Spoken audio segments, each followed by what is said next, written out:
खबरों में आगे बढ़ते हैं। इस वक्त की बड़ी खबर आपको बता दें, अहम खबर इस वक्त की सामने आ रही यूपी उपचुनाव से जुड़ी हुई इस वक्त की बड़ी खबर आपको बता दें। उत्तर प्रदेश उपचुनाव से जुड़ी हुई इस वक्त की वो बड़ी खबर। सपा के गढ़ करहल पर बीजेपी का विशेष प्लान तैयार है।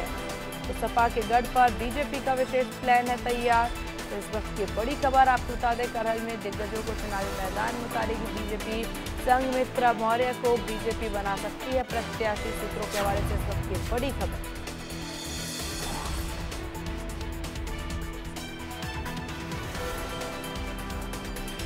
करहल से इस वक्त की बड़ी खबर देखिए, जहां सपा के गढ़ में बीजेपी का दावर उतारने की पूरी तैयारी में।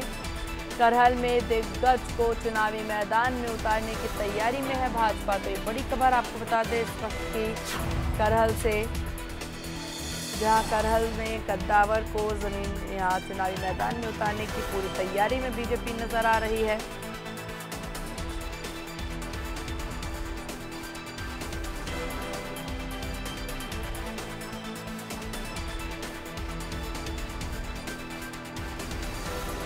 संघमित्रा मौर्य को बीजेपी बना सकती है प्रत्याशी, सूत्रों के हवाले से बड़ी खबर सामने आ रही। करहल में दिग्गज को चुनावी मैदान में उतारेगी बीजेपी। संघमित्रा मौर्य को बीजेपी बना सकती है प्रत्याशी।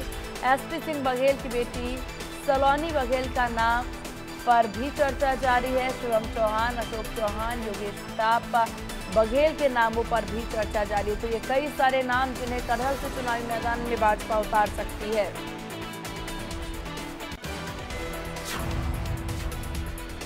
तो सपा प्रमुख अखिलेश यादव के द्वारा यहां इस्तीफा दिया गया, उसके बाद से सीट खाली। तो विधानसभा पद से उन्होंने विधायक पद से इस्तीफा देने के बाद से ये खाली है और इसी पर उपचुनाव होना है। अब बीजेपी के लिए बड़ी चुनौती भी थी कि सपा के सामने कड़ी टक्कर के लिए किसे उतारा जाए, और बीजेपी कई सारे नामों पर चिंतन मंथन करने में जुटी हुई है।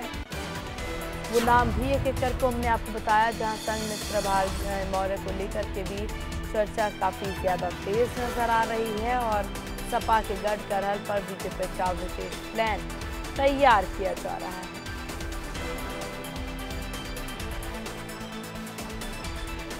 करहल में दिग्गज को चुनावी मैदान में उतारेगी भाजपा।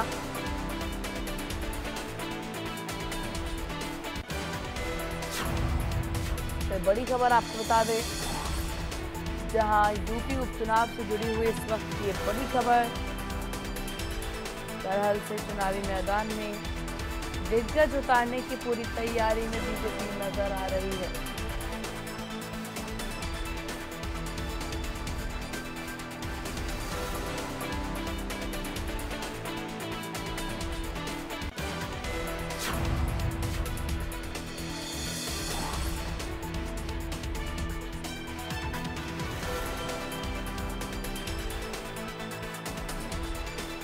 और ज्यादा जानकारी के साथ सहयोगी निकिता हमारे साथ लगातार बनी हुई है। निकिता, उपचुनाव को लेकर के बड़ी खबर सामने आ रही है, खासतौर पर करहल सीट को लेकर के कई सारे ऐसे नाम हैं जिस पर बीजेपी जो है पूरी कोशिश में है कि इनमें से किसी नाम को करहल से उतारा जाए।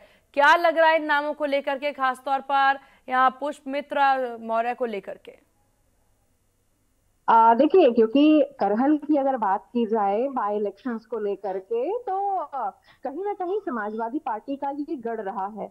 और ऐसे में भारतीय जनता पार्टी चाहेगी कि इस सीट को कैसे अपने खेमे में लाए, और यही एक वजह है कि बीजेपी का एक विशेष प्लान यहाँ पर दिखता नजर आ रहा है। जहां पर समाजवादी का जो गढ़ है करहल, वहां पर बीजेपी अपना एक विशेष प्लान बना रही है, जहां पर भारतीय जनता पार्टी करहल से जो दिग्गज है उनको चुनावी मैदान में उतारने का यहाँ पर उनका जो पूरा प्लान है वो दिखता नजर आ रहा है। ऐसे में भारतीय जनता पार्टी करहल से अगर बात की जाए, स्वामी प्रसाद मौर्य की जो बेटी है संघमित्रा मौर्य, उनको प्रत्याशी बना सकती है। फिलहाल सूत्रों के हवाले से ऐसी खबरें आ रही हैं कि स्वामी प्रसाद मौर्य की जो बेटी है संघमित्रा, वहां उनको एज अ कैंडिडेट यहाँ पर करहल से बना सकती है भारतीय जनता पार्टी।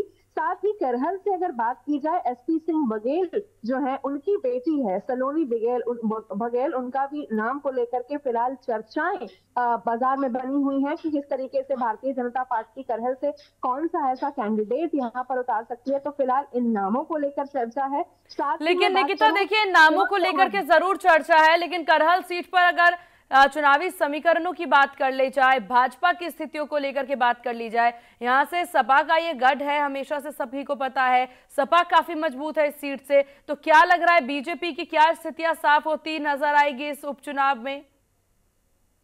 देखिए, समाजवादी पार्टी का गढ़ है, यही वजह है कि यहाँ पर भारतीय जनता पार्टी कुछ ऐसा करना चाह रही है कि यहाँ पर ये जो सीट है करहल की, वो अपने नाम की जा सके। और ऐसे में जो कई चेहरे हैं, कई नाम है, अगर मैं शिवम सिंह चौहान की बात करूं, अशोक चौहान और योगेश प्रताप बघेल है, उनका नाम फिलहाल यहाँ पर चर्चाओं में है। साथ ही साथ बीजेपी जिस तरीके से करहल को लेकर के विशेष रणनीति यहाँ पर बना रही है, और समाजवादी पार्टी का निश्चित तौर पर ये गढ़ जरूर है, लेकिन फिलहाल ऐसे कुछ नाम हैं जो भारतीय जनता पार्टी यहाँ से उतार सकती है। क्योंकि जिस तरीके से अभी हाल ही में कोर कमेटी बैठक हुई है, मुख्यमंत्री योगी आदित्यनाथ ने अपने जो आवास है वहां पर की है, जिसमें दोनों डिप्टी सीएम की मौजूदगी थी, Bharatiya Janata party state president की मौजूदगी थी, महामंत्री संगठन उनकी मौजूदगी थी। तो फिलहाल ये तय हुआ है कि 9 ऐसी सीटें हैं जहां पर 3-3 उम्मीदवारों के फिलहाल नाम फाइनलाइज हो चुके हैं, यानी 27 नाम हैं ऐसे जिनको ये भी अब उम्मीद लगाई जा रही है, ये भी क्यास लगाया जा रहा है कि आज state president Bharatiya Janata party Bhupendra Singh Chaudhary अपने दौरे के बाद, अलीगढ़ दौरे के बाद वो दिल्ली जा सकते हैं नामों को लेकर। फिलहाल समीकरण की अगर मैं बात करूं तो नो डाउट समाजवादी पार्टी का ये गढ़ जरूर है, लेकिन उपचुनाव भारतीय जनता पार्टी के लिए फिलहाल लिटमस टेस्ट के तौर पर है, और भारतीय जनता पार्टी उन सीटों पर जीतना जरूर चाहेगी जो कहीं ना कहीं समाजवादी पार्टी बिल्कुल बीजेपी के लिए दूसरा मौका है। और ऐसे में देखने वाली बात होगी कि भाजपा ये दूसरा मौका किस प्रकार से अपने पाले में करती है। आपका बहुत शुक्रिया निकिता, तमाम जानकारी साझा करने के लिए। खबरों में आगे बढ़ते हैं। नोएडा